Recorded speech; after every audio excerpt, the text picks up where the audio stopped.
In this video, I'm going to talk about why I choose to rent rather than buy. I'm going to go over some of the myths that I've found about between buying and renting, because I've done both. I'll talk a little bit about net worth and cash flow and how that can impact your decision whether to rent or buy. But mostly this video will be personally why I choose to rent. I also thought I could answer the question for you. If I had an extra $1 million, would I then choose to buy? And I'll put timestamps in the description below on all of the things that I'm going to cover. Okay, so before we actually get into this video, I just wanted to make a quick disclaimer. This is not going to be about one way is better than the other way. It actually depends on your situation, your financial situation, what your goals are in life. There's many reasons to buy a house that aren't financial. They could be just you've fallen in love with a property or anything like that. So mostly in this video, I'll be talking specifically just about the financial side of it. And obviously I'll be talking about my experiences with both buying and renting. So first I'm going to cover some of the myths, a lot of these things that people keep saying to me over and over again that I found just is not the right way of thinking of things. So the first biggest one, people always say to me, why do you rent? Renting is dead money. It's paying somebody else's mortgage and not your own. And why would you do that? And I try and explain to them that, okay, you are paying somebody else's mortgage, but if you own your own house, very little of that money is actually going to pay off the house, especially in the first 10 years. Most of it is going to the bank. So if you think of rent money as dead money, you also have to think of the interest on your home loan as dead money. They're both the same thing. They're not going to build a property of your own. They're going to somebody else. And let's talk about bank interest for a minute. An average loan here in Australia is around $500,000. So let's say you're buying a house for $500,000 and your bank loan is, at the moment, it's around 4% here in Australia. So what you'll end up paying over the course of your 30-year loan, which is a normal kind of time stamp for loans like home loans, is you'll be paying almost, not quite, $1 million for that house. So nearly the exact value of your house you'll again be paying in interest to the bank. So you didn't actually pay $500,000 for that house. You paid just under $1 million for that house. So most people don't get that. They think, oh, I paid $500,000 for this house. No, you've got to factor in the interest. You'll actually be paying just under $1 million for that house. Plus, of course, there's all the extra costs that if you're going to buying a house that you'll need to do. You'll need to purchase insurance. There'll be council rates and taxes. There'll be fees for buying the house, for selling the house. If anything goes wrong with the property, you're up for the maintenance or the repair. You'll notice that when you have a house, the costs just go up and up and up and up. It's not just the initial price that you purchased the house for, but there's also all of these other expenses that you've got now that you own the house. Whereas renting, I have one fixed cost, my rent. Also, I don't see renting as dead money. I see it as a transaction. I pay money and I'm provided somewhere to live. It's kind of like if you go to the movies, you pay money to see the movie. You don't actually get anything physical. You get to see the movie and then you leave. That's the way I see rent. I pay money. I get somewhere of my choosing to live.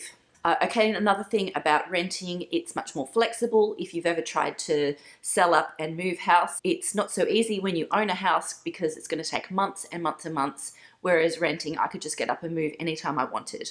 I have no plans to move at the moment, but if I wanted to, it's a lot less expensive. I don't have to pay real estate fees. I don't have to pay marketing fees to sell my house. And that's if you're in a good market, you may not be able to sell. Okay, so now we're going to talk about net worth and cash flow. When I'm talking about net worth, I'm talking about the assets that you own. So your house, your stock portfolio, your investment properties, anything that's going to grow in value. And with cash flow, I'm talking about the money coming in each month. So your paycheck or any other income that you receive. So there's 4 different levels of net flow and cash flow. At the top, the place where you want to be is high net worth and high cash flow. That means you have a lot of assets that you're building. That might be your house, that might be another asset. And you also have enough cash flow coming in to cover all of your bills, all of your food and everything. So you could easily start a savings plan. You've got enough money and you're building net worth. That's the ideal where we all want to get to. The next level is low net worth, so you don't own a house or anything else of value, but you have high cash flow. Now this is the next best place to be in, because if you've got a high cash flow, which is enough money coming in from different sources of income, then you can actually start to quite easily build your net worth. Whether you want to buy a house or invest in a stock portfolio or in investment property or anything else, you can actually build your net worth that way if you're starting with a high cash flow. So if you've got a high cash flow, it's quite easy to start building your net worth because you have the money to do so. The third rung is high net worth but low cash flow. This is where most people are. They've bought a house, but their cash flow is low and they're struggling to pay the bills each month. This is why budgeting videos are so popular. People are trying to cut costs so that they can increase their cash flow. They think they're doing the right thing because they're building net worth, and eventually in, say, 30 years, sure, it's going to work out. But in the meantime, within those years, you'll be struggling. So I've been here before. I call it my house rich, cash poor period. And obviously at the lowest end is low net worth and low cash flow. These are the people who don't have much income coming in. They don't have many assets. And if you're here, it's so difficult to start building net worth. It's so difficult to try and find more cash flow. So people who are on a pension or welfare are usually at this rung, and it's incredibly difficult to start building when you're here. It can be done, but it is so much more difficult. So your first step, if you are here, is to try and increase your cash flow so then you can start building net worth. Okay, so where am I on this scale? Surprisingly, you might think I'm actually at the top, but my assets are not in a house, they're in a stock portfolio. And because the stock portfolio is income producing, I also have a pretty good cash flow as well. So if I was to take that money out of the stock market and buy a house with it, I would be coming down to level 3, which is I'd still have a high net worth, except I would now be cash poor. I wouldn't have an income. I wouldn't have much of an income anymore. So I would actually be worse off financially if I was to buy a house. That's because my asset is an income producing asset and not a fixed cost. So I have been here before. I've been the house rich, cash poor position before. I've owned 2 properties in my life, and I have to say it's not somewhere I want to be again. I didn't like the feeling of having to struggle to pay the bills. It was lovely to live in a house that you own, to do whatever you wanted.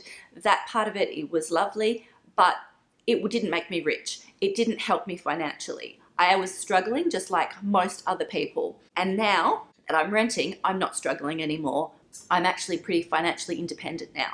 And that would change if I bought, so I don't have any plans to buy. So then now you've got a good base on why I choose to rent. 1, I'm completely debt-free. I have no debt whatsoever. 2, I'm financially independent, and yes, I'll be renting for the rest of my life, but I don't care.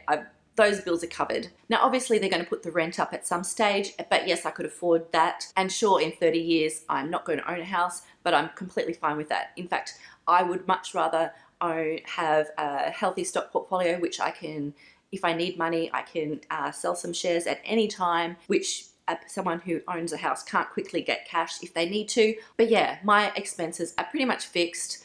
I don't have any nasty surprises. If something goes wrong on the rental property, it's not my responsibility to fix it. So say the plumbing goes wrong, or some car crashes into the fence, or something goes wrong like that, that's not my responsibility to fix. It's not a cost that I have to worry about. So the big question, if $1 million was to land in my lap, would I buy then? I've actually thought a lot about this question. It's a really interesting question, and the answer is no, I wouldn't. I would put that money into the stock market and give myself a nice income pay rise. It means I could afford to go on 2 or 3 holidays each year instead of 1. It would mean that I might even want to upgrade my accommodation and find somewhere else to rent, because I could move so quickly and easily, maybe with a pool or something else. But yeah, I wouldn't buy a house even if I had an extra $1 million, because why would I? Maybe if I had an extra 5 million, I might consider it, but still, I quite like the convenience, the simplicity, and the no stress of renting. So yeah, for me, financially, renting is the best option because my net worth is in an asset that's producing income for me. I've done what everybody else is supposed to do. You're supposed to buy a house. You're supposed to try and pay it off. And I'm not going to say that property is bad, because I did very well with the property when they sold. So yeah, those are the reasons why I rent. Thanks so much for watching, and don't forget to subscribe if you haven't already. See ya.